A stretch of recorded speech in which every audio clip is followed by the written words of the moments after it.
ગોપાલભાઈ ઇટાલિયાને પૈસાથી, પદથી, પોલીસથી, જેલથી, ઈડીથી, સીબીઆઈથી એકવાર બોલી તો બતાવે. હું જોઉં કે કોણ માયનો લાલ છે ભાજપમાં. તો આ જનૂન, આ ક્ષમતા, આ ધગશ, આ સપનું, આ વિઝન ખેડૂતોએ જોયું છે. એટલે મને એવું લાગે છે કે ભલે ભૂતકાળમાં ન થવાનું ઘણું થયું છે, છતાંય ખેડૂત છે, ધરતીનો માણસ છે, એનું દિલ વિશાળ હોય. એક કણમાંથી 1000 કણ પકવીને અડધું ચકલાય ખાઈ જાય, મજૂરાઈ લઈ જાય, બધાય લઈ જાય, છતાંય ખેડૂતનું દિલ એવડું મોટું હોય છે. મોટું મન રાખીને મને એક નાના માણસને, ખેડૂતના એક છોકરાને સ્વીકારશે, મોટી જવાબદારી સોંપશે એવો મને વિશ્વાસ છે. જય કિસાન. સૌથી પહેલાં તો મારી જેવા એક નાના એવા ખેડૂત પરિવારમાં જન્મેલા ખેડૂતના દીકરાને આટલી મોટી જવાબદારી વિસાવદર, ભેસાણ, જૂનાગઢ ગ્રામ્યની જનતાએ, આમ આદમી પાર્ટીએ અને ગુજરાતના સૌ લોકો એક મોટી જવાબદારી મને સોંપી છે.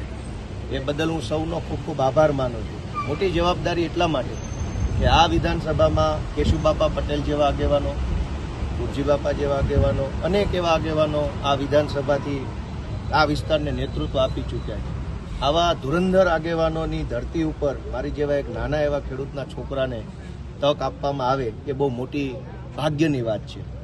આ વિસ્તારમાં હું ઉમેદવાર તરીકે આમ આદમી પાર્ટી તરફથી ડિક્લેર થયા પછી પહેલી વખત આજે હું વિસાવદરમાં આવ્યો છું. આજે અહીંયા આ માંડાવડ માર્કેટિંગ યાર્ડમાં સરદાર પટેલ સાહેબના સ્ટેચ્યુને અને આદરણીય સ્વર્ગસ્થ કેશુબાપાના સ્ટેચ્યુને પુષ્પમાળા પહેરાવી એમના આશીર્વાદ લઈ અને આજથી જનસંપર્કની હું શરૂઆત કરી રહ્યો છું.